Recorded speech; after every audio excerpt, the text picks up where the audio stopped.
你现在用的网路走的是光纤或基地台，但是有将近1200万人用的是另一套轨道上的1万颗卫星。这张网覆盖140个国家，深入沙漠、海洋、战场和所有基地台到不了的地方。它不属于任何国家，也不受任何政府管控。它属于一个人。而在过去3年，他已经改写了一场战争的走法，让整个世界开始思考一个问题：当一个私人公司掌控了地球的卫星通讯网，谁说了算？上一集我们看了 SpaceX 怎么用 Starlink 的现金流，让火箭公司脱离政府补贴。这一集我要把镜头拉近，直接看 Starlink 这条业务本身。3件事：第一，1万颗卫星到底意味着什么？不只是覆盖面积，而是一道几乎追不上的结构优势。第二，乌克兰战场怎么把一个通讯工具变成地缘政治的筹码？第三，这条业务未来的增长边界到底在哪里？2019年 ，SpaceX 发射了第一批 Starlink 卫星60颗。那一天，不少天文学家感到恐慌。他们从望远镜里看到一条闪亮的卫星列车穿越夜空，担心未来的天文观测会被严重干扰。没有人预料到，7年后，那条列车会变成1万台。截至2026年3月，Starlink 在轨的卫星超过10020颗，大约占全球所有在轨卫星总数的5%。光是2025年一整年 ，SpaceX 平均每个月送264颗卫星上天，这个数字已经构成一道几乎追不上的优势。原因不只是数量，而是先发优势的复利效应。每一颗卫星都在收集网络效能数据，这些数据回馈到演算法优化，让下一代卫星的设计更好，部署更精准。对手要出手的时候，要追的不只是今天的1万颗，而是 SpaceX 在这条路上积累了5年的营运学习。亚马逊的 Kuiper 计划是目前最有资源的竞争者，但是截至2026年初，它的在轨卫星还只有数百颗。中国推动的千帆星座目标2万颗，现在实际在轨的也才100多颗。这个差距不是一笔钱能买回来的，这是时间。2022年2月26日，俄罗斯入侵乌克兰的第3天，Elon Musk 在 X 上面宣布 ，Starlink 服务已经在乌克兰上线。第二天 ，SpaceX 空运了第一批终端机到乌克兰。这个决定改变了一场战争。传统的地面通讯网在战争中是最脆弱的东西，基地台、光纤线路，敌方炸几个关键线路，敌方断网。Starlink 好过了这个问题，只要天上有卫星，只要手上有终端机，通讯就不会断。到了2024年，乌克兰境内估计有超过20万个 Starlink 终端机在运转。乌克兰是整个欧洲最大的 Starlink 用户。无人机操作员用 Starlink 维持数十公里外的即时影像传输，前线指挥部用它协调炮兵定位，医疗队在野外用它上传伤患资料。Gwynne Shotwell SpaceX 的总裁后来受访时说 ，Starlink 在乌克兰战场上的实战成效超过了他们自己的预期。但是这里也出现了第一道政治裂缝。2022年底，马斯克悄悄限制了 Starlink 在乌克兰某些前线区域的覆盖。他事后解释，是为了避免乌克兰用 Starlink 引导无人机攻击俄罗斯本土，担心引发更大规模的冲突。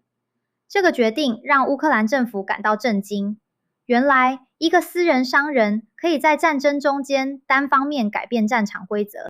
乌克兰的 Starlink 费用是由多方一起承担的，美国政府、英国、波兰加上 SpaceX 自己。波兰在2025年宣布停付，整个费用安排变得更复杂。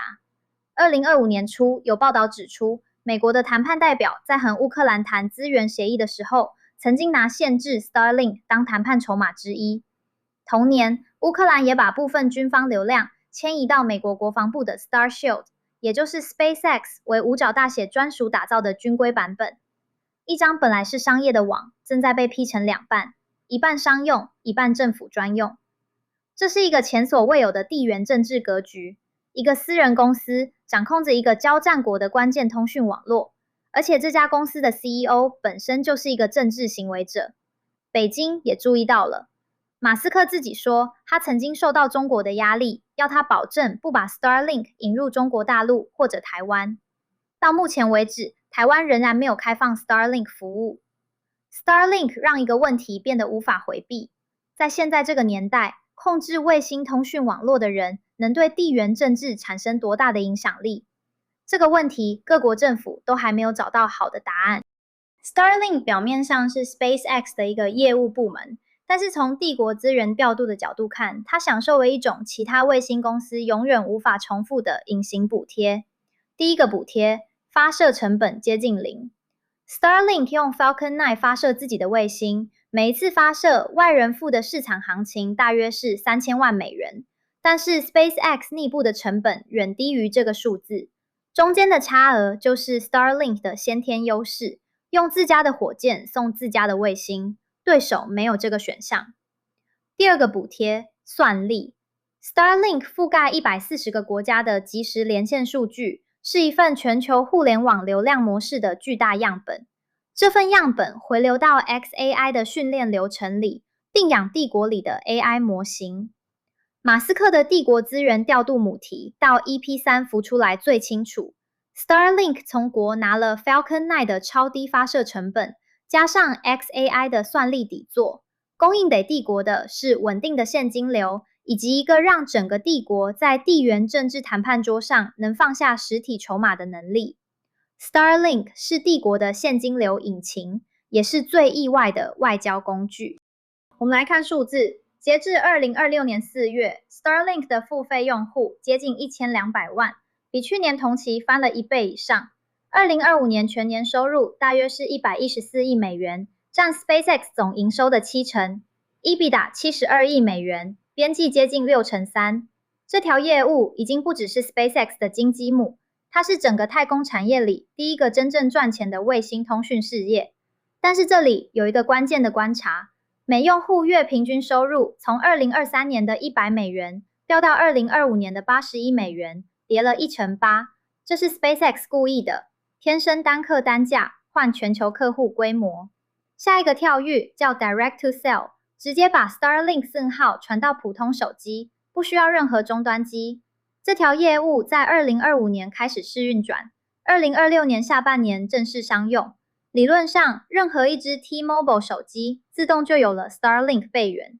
这是一个从1200万一口气跳向数十亿潜在用户的跃进。市场给 SpaceX 1兆7500亿的估值，其中很大一块就压在这个跃进能不能跑通的上面。这一集的最后，我想说一件台湾观众可能特别在意的事。截至2026年5月，台湾仍然无法订购 Starlink 的住宅服务，原因是复杂的，有监管问题，有贫富分配问题，但是也有地缘政治的考量。中国政府曾经要求马斯克保证不要在台湾提供 Starlink 服务，马斯克在这个问题上态度模糊。乌克兰的例子已经展示了 Starlink 在冲突情境下是一张可以决定战场胜负的牌。台湾在任何假设情境下，地面通讯网的脆弱性是真实存在的安全考量。同时，欧洲已经启动了自己的 Iris 2号计划，亚马逊的 Kuiper 预计在2027年商用。中国的千帆星座也在加速，所有人都看见了同一件事，轨道上的位置正在变成新一轮大国博弈的筹码。所以这个问题不只是商业决定，它也是一个谁能控制你的通讯，你能不能接受的问题。答案各方都还在算。Tesla 是帝国的制造试验场， SpaceX 是帝国的护城河工厂， Starlink 是帝国的现金流引擎，也是要马斯克在外交谈判桌上能放下实体筹码的工具。3集走完，帝国的地面、太空和轨道都铺开了。